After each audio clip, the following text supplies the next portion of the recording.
Esta homilía llega a ustedes a través de Radio Claret América. El Instituto Bíblico Claretiano de las Américas presentan Poniendo el Evangelio en Práctica con el Padre Manuel Villalobos, un programa para aprender a amar a Dios sin miedo. Iniciamos. Muy buenos días, hermanos y hermanas que nos sintonizan a través de Radio Claret América. Gracias por dejarnos llegar a sus hogares, gracias por permitirnos entrar en su corazón. Como cada domingo estamos tratando de reflexionar la palabra de Dios, acompañados del Evangelio de Marcos. Un evangelio que día a día nos va retando a dejar todo, a reorientar nuestra vida para buscar a Jesús. Este evangelio va a ser para el día 19 de septiembre del 2021 y antes de comenzar a leerlo, me gustaría que hiciéramos un momento de silencio, de oración, que nos pusiéramos en la presencia de Dios y recordáramos nuestro llamado, nuestro servicio, para preguntarnos cómo estoy respondiendo a esta invitación, qué me mueve, qué me motiva.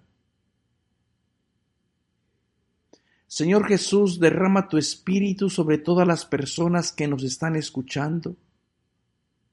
Abre nuestro corazón para entender que tu comunidad es de pobres, de marginados, de gente insignificante. Enséñanos el valor de recibirte desde el margen, desde las periferias.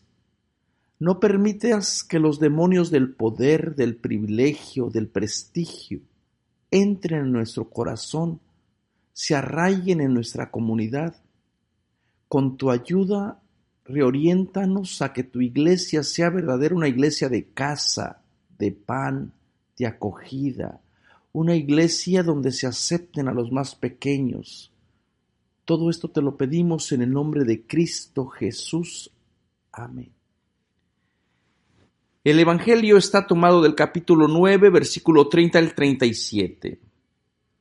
En aquel tiempo Jesús y sus discípulos se marcharon a la montaña y atravesaron Galilea. No quería que nadie se enterase porque iba instruyendo a sus discípulos y les decía: el Hijo de lo humano va a ser entregado en manos de las personas y lo van a matar. Y después de muerto, resucitará al tercer día. Pero no entendían aquello y les daba miedo preguntar. Llegaron a Cafarnaún y una vez en casa les preguntó: ¿de qué discutían por el camino? Ellos no contestaron, pues por el camino habían discutido de quién sería el más importante. Jesús se sentó, llamó a los 12 y les dijo: quien quiera ser el primero, que sea el último de todos y el servidor de todos. Y acercando a un niño, lo puso en medio de ellos, lo abrazó y les dijo: el que acoge a un niño como este en mi nombre, me acoge a mí. Y el que me acoge a mí, no me acoge a mí, sino al que me ha enviado. Palabra de Dios. Hacemos un momento para que esta palabra penetre en nuestro corazón. Hermanos y hermanas, hemos estado siguiendo el Evangelio de Marcos y vemos cómo Jesús va retando a esta comunidad que parece que le está costando trabajo, porque lo que está proponiendo Jesús pues no es fácil, tanto así que no es fácil, que parece ser que se nos ha olvidado que la comunidad es de pequeños, de insignificantes, de gente que no debería de estar interesada por el poder, por primeros, por jerarquías, por organización, sino más bien comunidades alternativas, familias donde niños, niñas convivan, se abracen, se encuentren, se celebre la vida. Y por eso es que son los grandes retos, ¿verdad? Y por eso es que lo más difícil de entender del Evangelio, porque Jesús no viene solamente como a maquillar una parte de la sociedad, de decir vamos a hacer como que esto es lo que yo quiero, sino que va de verdad en contra de toda jerarquía, de toda organización que sea excluyente. Y lamentablemente, como les decía, pues a veces es más atractivo buscar primeros puestos que entrar en la propuesta que Jesús quiere. El Evangelio tiene el contexto de, primeramente,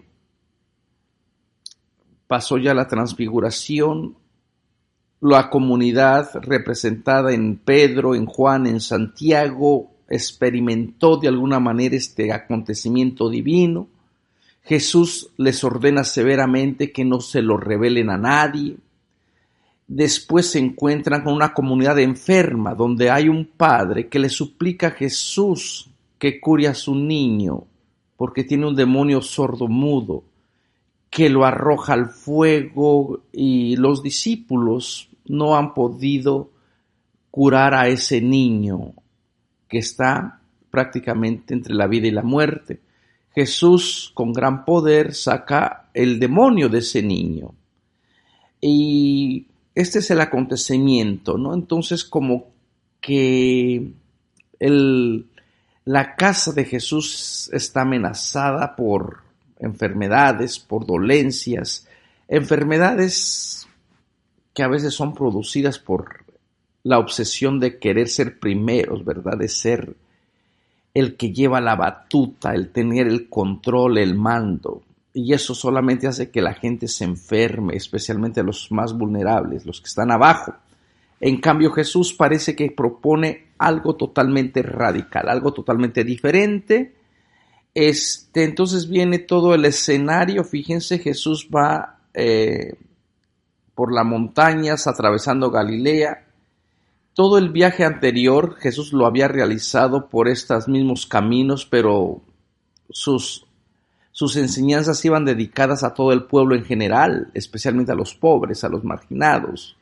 Y entró en conflicto con gente del poder por la manera en que Jesús enseñaba.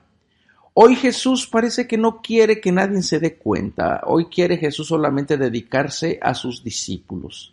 ¿Será que ellos necesitan de verdad más atención?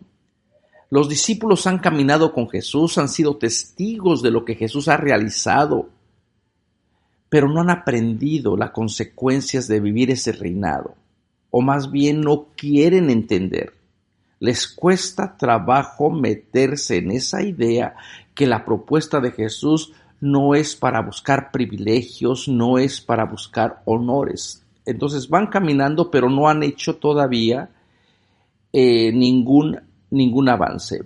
Y dice que iba instruyendo a sus discípulos, instruyéndolos como quien tiene autoridad. Y no quiere que nadie se dé cuenta, como para que digan, para que no tengan pretexto de que no les puse atención. Y trae este segundo anuncio del Hijo del Humano que va a ser entregado por los hombres. Entonces la entrega el mismo anuncio. 3 veces aparece esta afirmación, ¿verdad? Y de la muerte y de la resurrección de Jesús. Y dice que los discípulos no entendían aquello y les daba miedo preguntar. Interesante, parece que el obstáculo es el miedo realmente. Porque si uno no sabe algo, pues pregunta, se expone, se da cuenta de su ignorancia, de sus limitaciones. Pero cuando el miedo se apodera de uno, pues el miedo ya no va a ser capaz de abrir nuestros ojos, nuestro entendimiento, nuestro corazón. El miedo nos va a paralizar Y va a ser este miedo también que va a estar unido a la resurrección. ¿Se acuerdan cuando las mujeres entraron al sepulcro y vieron al joven vestido que les dice, andan buscando al crucificado, no está, ha resucitado, vayan a Galilea? Y dice, termina justamente esto. Y ellas no fueron porque tenían miedo. Entonces, como que el miedo puede paralizar la propuesta de Jesús. Los miedos son reales, los miedos pueden hacer que proyectos fracasen, pero aquí el miedo de los discípulos parece que está más bien atado al compromiso de querer seguirlo, porque si saben a qué Jesús exactamente se refiere, es muy probable entonces que digan, no, esto es muy duro, yo quiero seguir con las otras estructuras donde hay primeros, donde está el valor del Padre, donde está toda una ley que legitima la jerarquía. Y entonces aquí con Jesús parece que nos invita a una realidad muy diferente, ¿no? Donde todos y todas pueden llegar a ser hermanos y hermanas. Hermanos y hermanas que nos escuchan, ¿cuáles son tus miedos? ¿Qué causas puedes tú nombrar para detectar tus miedos? ¿Te da miedo el seguir a Jesús de esta manera? ¿Tú crees que esto es mucho? La semana pasada reflexionábamos acerca de quién es Jesús y hoy estamos tratando de entender desde esta propuesta lo que exige y lo que va unido con el mensaje de Jesús. Y en esta propuesta puede haber muchos miedos, temores, dudas, incertidumbres. A veces nos gustaría tener una iglesia ya más bien organizada, una iglesia donde cada quien sabe su rol. Pero este movimiento de Jesús parece que es creativo, es una comunidad que no está establecida, que se va realizando, que van surgiendo ministerios, que van personas incorporándose y que va siempre siendo de acogida, de invitación.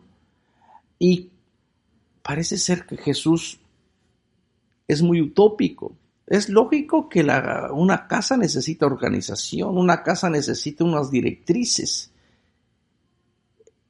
Y Jesús parece que no se da cuenta de eso. Y los discípulos están allí para decir, bueno, ahora que ya no estés, ¿quién te va a representar? ¿Quién va a ser la persona que hable en el nombre de la comunidad? Y a Marcos parece que no le gusta elaborar eso. Los deja así ambiguo, o elabora su comunidad alternativa no desde jerarquías, no desde la figura del Padre, sino desde la figura de los niños, la figura de lo que no cuenta. Y esto como que debe de ser la norma para esta comunidad, de decir, si tienes que organizar comunidad, vida, organízala desde la insignificancia, desde el margen, desde lo que está afuera. Me pongo a pensar qué sería de la iglesia si volviéramos a estos criterios, volviéramos a ser la iglesia en salida, de acogida, de pequeños, de vulnerables, de gente que no cuenta, que no tiene valor. A lo mejor motivaríamos a mucha gente, pero espantaríamos también a la gente que nos cuesta trabajo dejar los privilegios, nuestra zona de confort. A lo mejor gente pensaría, ¿para qué salir cuando ellos vienen? Dejemos las cosas así como están, así está bien. Y parece ser que en la propuesta de Jesús no está bien. Hay siempre esta idea de misión de abrazar, de acoger, de bendecir a los niños, ¿no? Entonces como que va a ir por allí y la gente, claro, se va a espantar, la gente no va a estar dispuesta a hacer esto porque esto es demasiado. Entonces mejor nos causa miedo. ¿Cómo dejar privilegios? ¿Cómo dejar situaciones donde se nos reconoce como personas importantes?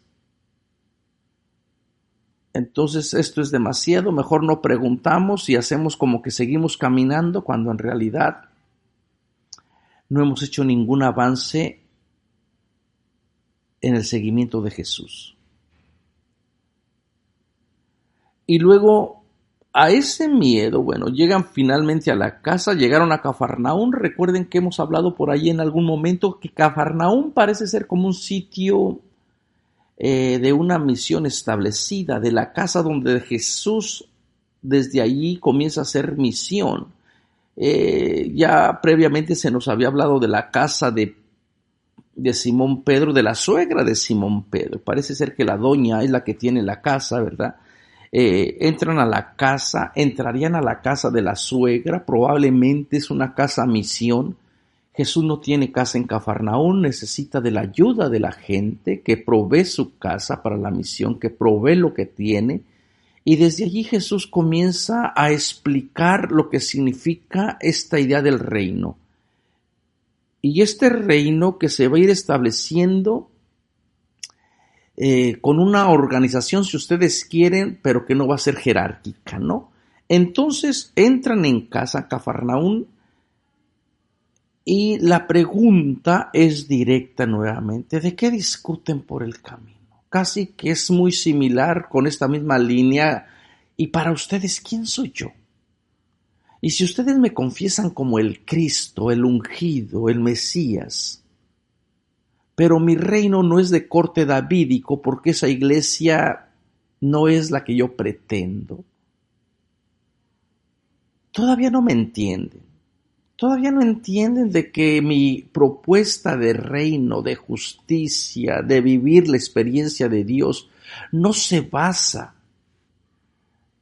en un nacionalismo religioso, en ocupar poder, en ocupar y juzgar a todas las naciones como ustedes pensaban. Y dice que ellos se llenaron de vergüenza, pues habían discutido de quién era el más importante.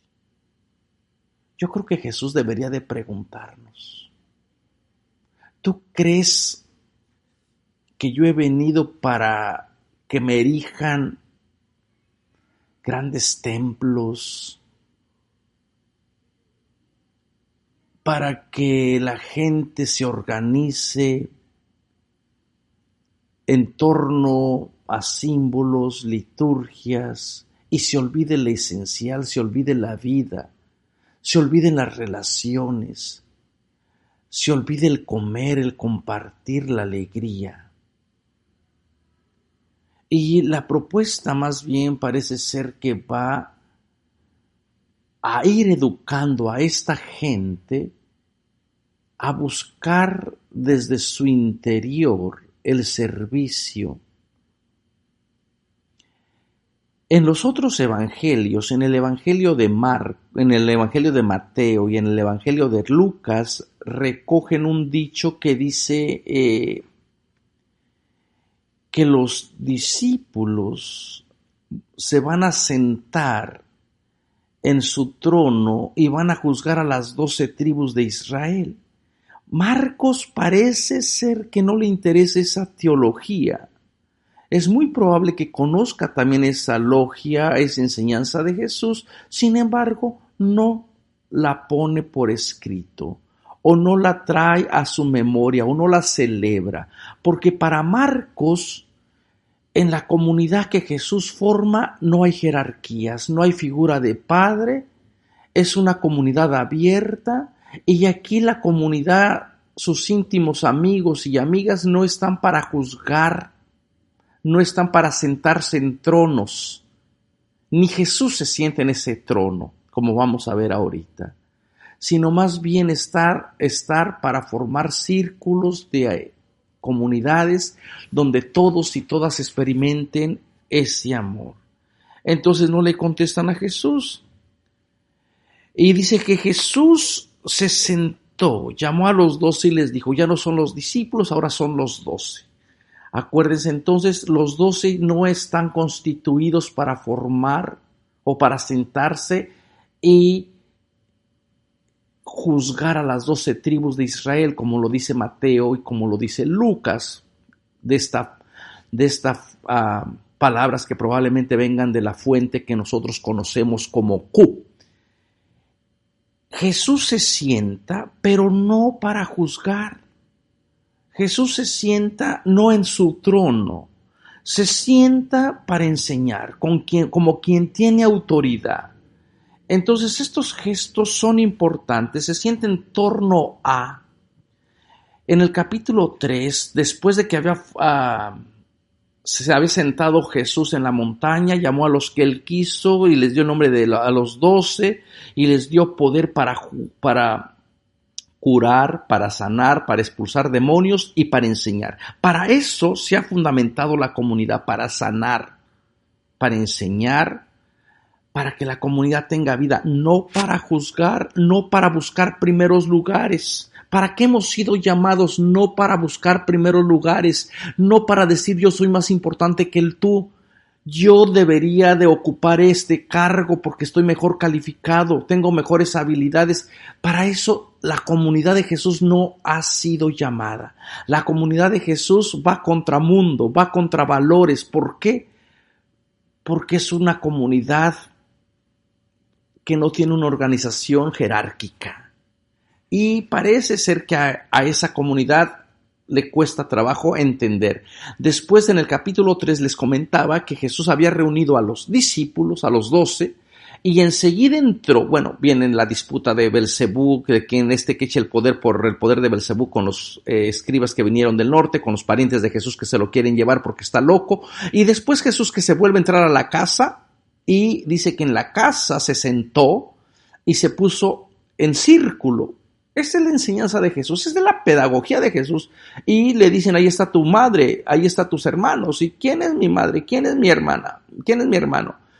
Y todo, mirando alrededor, todos son hermanos y hermanas, va justamente con la misma enseñanza. La enseñanza entonces de Jesús de sentarse en medio no es con la finalidad de juzgar, de que yo soy más poderoso que tú, de que se me vengan a rendir casi culto porque yo he escuchado el evangelio primero que tú, yo he sido seguidor de Jesús primero que tú, sino más bien Jesús en su papel de maestro, de didáscalo, se pone a enseñarles y les dice el fundamento que debería de ser prácticamente la norma de toda nuestra misión, de toda nuestra vida, de todo nuestro seguimiento a Jesús. Quien quiera ser el primero, que sea el último de todos y el servidor de todos. Esa debería de ser la norma. Tú quieres ser primero, ponte en el último, ponte a servir, abraza el margen. ¿Y qué es lo que pasa, hermanos y hermanas? Que toda la gente que está en los últimos, que están en el margen, que está excluida, nunca la hacen sentir de que ella quiera ser primera. Al contrario, se le excluye más. Porque dices, tú no eres digno, tú no eres digna. Tú no puedes acercarte tú no puedes recibir ni enseñanza, ni el cuerpo de Jesús. Como que todavía nos vamos moviendo más bien con otros intereses que son ajenos al Evangelio de Marcos. Debería ser entonces una iglesia de acogida, una iglesia de servicio, una iglesia de margen. Entonces Jesús no se pone a enseñarles para juzgarles o para decirles ustedes van a juzgar a las 12 tribus, sino para retarles y decir aquí esas jerarquías ya no cuentan. En esos nuevos valores, con esos nuevos principios, mi comunidad tiene que ser de excluidos, de últimos, de servicio. Esa debe de ser la única norma, servir servir y servir. Y toda la demás gente que quiera buscar otro tipo de privilegios, pues probablemente va en contra de la comunidad de Marcos. ¿Se acuerdan que yo les he comentado que este evangelio es muy radical? Y por eso que este evangelio quedó así como al margen, ¿verdad? Como que no le hicieron mucho caso. Porque pronto esas tendencias después a organizar la casa, estas tendencias después de ver qué ministerio es más importante que el otro, pues quedaron descubiertas muy pronto. Y como que esas enseñanzas de que el que quiera ser el primero, que sea el último, que se haga esclavo o esclava, que sirva de las condiciones más bajas de la sociedad, como que fue como un muy buen ideal, pero imposible de alcanzar. Y luego dice, y acercando a un niño, lo puso en medio de ellos, lo abrazó y les dijo. Fíjense la figura que trae Jesús, la figura del niño. Ya ha aparecido la imagen del niño a través de las narrativas en el Evangelio, ¿verdad? Se me viene a la memoria la Talitha Cumi, aquella niñita que estaba al borde de la muerte, en el capítulo 5, donde Jesús va a curar a la hija de Jairo, que está atado a la sinagoga, y en el camino también le sale a aquella mujer, la hemorroísa, que dice, si tan solo logro tocar. Entonces la figura del niño ya ha aparecido por allí como una figura que se debate entre la vida y la muerte. Siempre enfermo, siempre como una comunidad, representando a una comunidad prácticamente vulnerable, frágil, al borde de la muerte. Y Jesús, lleno de compasión, entra a la casa de Jairo, toma a la niña y le dice, Talitha cumi, mamita, levántate y ten vida. Y ordena que le den de comer. Denle de comer, denle alimento sólido. No la ponga en una situación de muerte con tanta ley, con tantas injusticias. Cuídenla, valórenla. Después, creo que es en el capítulo 7, no estoy muy seguro ahorita, no estoy muy seguro. Creo que es en el capítulo 7 donde aparece también la figura de aquella mujer sirofenicia que también se pone a los pies de Jesús y le dice, Jesús, hijo de David, ten compasión de mí, tengo una hija, ven a curar a mi hija, una hija enferma. Y Jesús la llama perra, la mujer acepta el insulto y al final Jesús reconoce que aquella mujer tiene una fe increíble porque cree mejor que los que son considerados hijos, que sería el pueblo de Israel, y esta mujer que es una bastarda, que representa al pueblo, que también tiene al pueblo que no es judío, con su hija enferma, y en aquel momento dice que la mujer, su hija se alivió. Y previamente a este evangelio del día de hoy, tenemos el muchachito también que los discípulos no pueden sacarle el demonio porque tiene el espíritu sordo y mudo que lo arroja, que echa espumarajos, que lo avienta al fuego, al agua, que se hace daño y que Jesús lo increpa diciéndole calla y sal de él. Y entonces estos tres imágenes de niños previamente que que el Evangelio nos ha puesto de relieve, tienen como un común, tanto la Talitha cumi como la niña de la sirofenicia y el niño que está echando espumarajos, que está bajo el poder de Satán, del espíritu sordo y mudo, realmente están al borde de la muerte.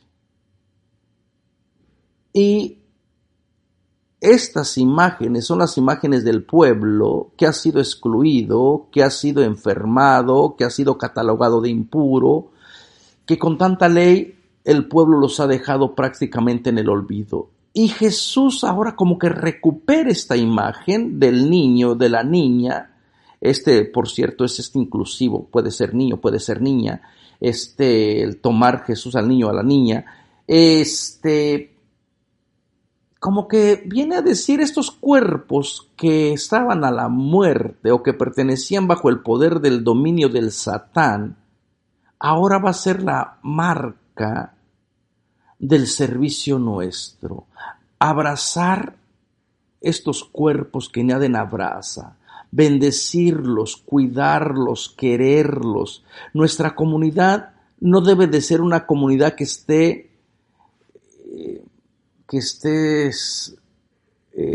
dirigida o que esté su misión exclusivamente para los poderosos, sino debe de ser una misión que venga para la gente pobre, para la gente enferma. Muchas personas desde el siglo II quisieron ver en esta idea de un Jesús que cura o que abraza a los niños como algo histórico, ¿verdad? Incluso por ahí se propuso que Clemente de Antioquía, según una tradición muy antigua, fue uno de esos niños que Jesús abrazó, fue el niño que Jesús abrazó cuando Marcos dice que Jesús abrazó a un niño. Esto pues es muy bonito, pero no tiene valor histórico realmente, es muy difícil.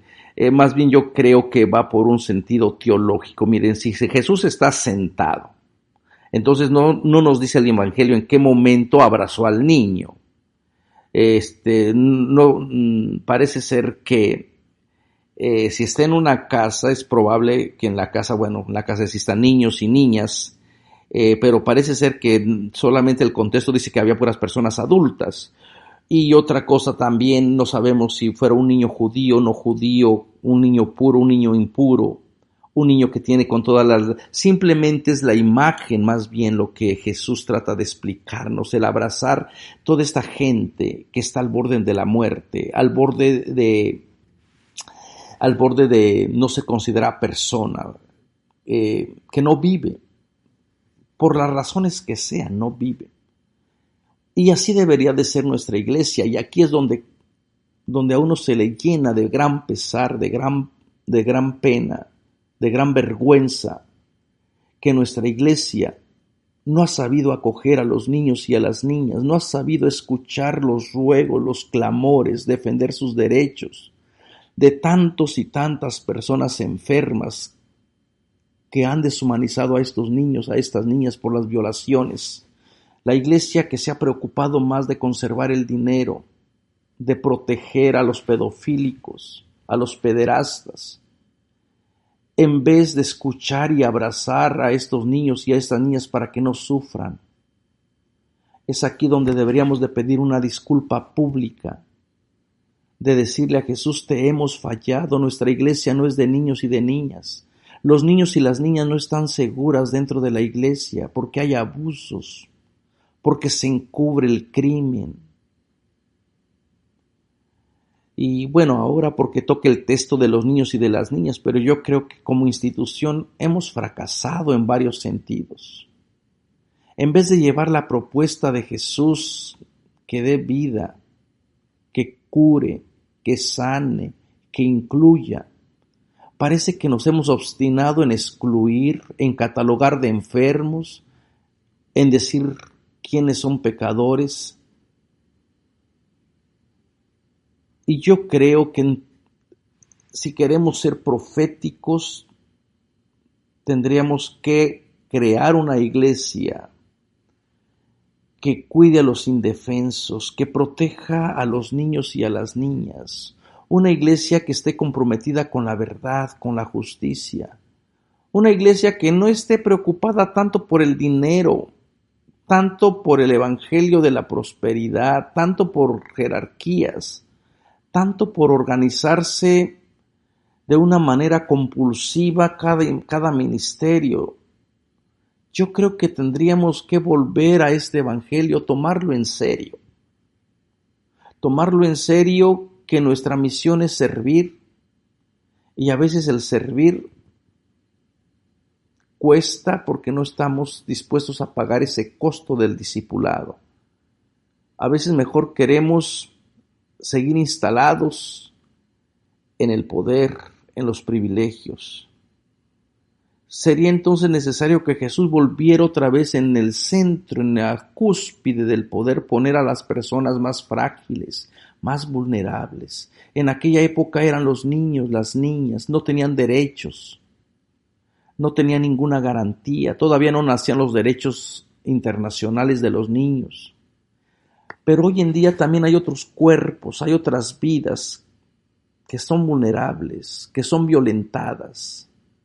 Otras vidas, otros cuerpos que no cuentan, que son despreciables, que se pueden asesinar, violentar y nadie dice nada.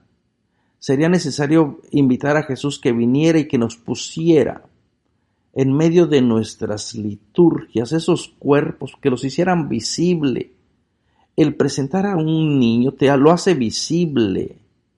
Tiene una historia, no hay manera de negarlo, no hay manera de decir yo no lo conocía, yo no sabía quién era. Entonces este Jesús, que es bastante pedagogo, tomar al niño, presentar al niño, abrazar al niño es abrazar ese cuerpo de esos violentados, de esos enfermos, y decir esto es lo que yo quiero. No una iglesia, no una comunidad de primeros, no una comunidad de padres que ejerzan autoridad. E incluso en la comunidad de Jesús, en la comunidad de Marcos, la figura del padre queda reemplazada por la madre. En todas las ocasiones que habla de la familia de Jesús, siempre se habla solamente de la madre, nunca del padre. ¿Por qué? Porque la figura del padre implica poder, implica jerarquía. Así que yo creo que bien nos haría recordar este evangelio. Y a mí de verdad me llena de tristeza, me llena de tristeza, me llena de un sentimiento de pertenecer a veces a una iglesia que no ha hecho lo suficiente por proteger la vida de los inocentes. Como que a veces me siento hasta cómplice. Yo antes comenzaba pidiendo perdón en el nombre de la iglesia por todos los otros hermanos que han abusado. Pero dije, bueno, ¿por qué tengo que pedir perdón si yo no lo he hecho? Que lo pidan perdón estos sacerdotes que abusaron de su poder, que violentaron, que le robaron la inocencia a los niños y a las niñas. Que pida poder la gente que encubrió esos crímenes, que pida perdón la gente que envolvió o que cubrió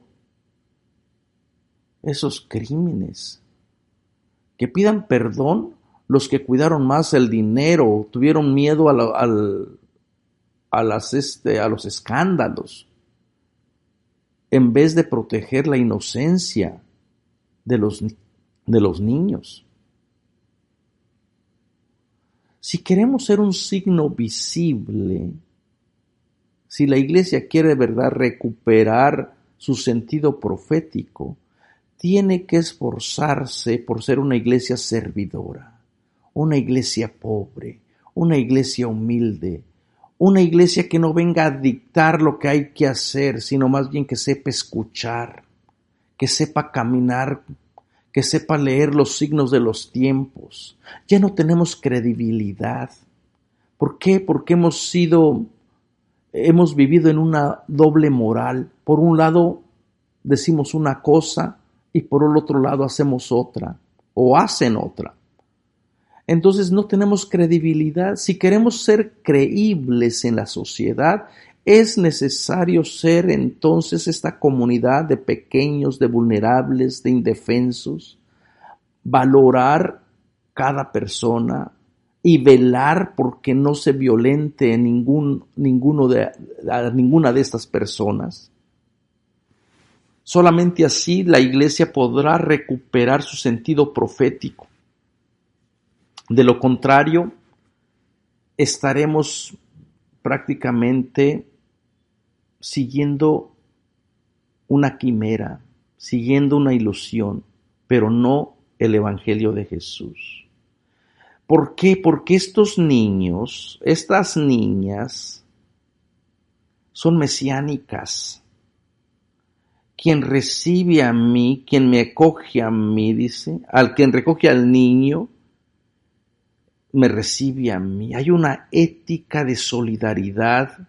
A Jesús en el Evangelio de Marcos le encanta hacer esas éticas de solidaridad. Yo por ahí voy viendo cómo todos los discípulos en el Evangelio de Marcos son figuras liminales, figuras desubicadas, figuras de cuerpos que no están en el lugar correcto. Y Jesús entra en solidaridad con estos cuerpos. Jesús entra en plena solidaridad con los cuerpos de los niños, de las niñas, de la Talita Cumi, de la niña de la Sirofenicia y del niño que estaba bajo el espíritu del sordo mudo.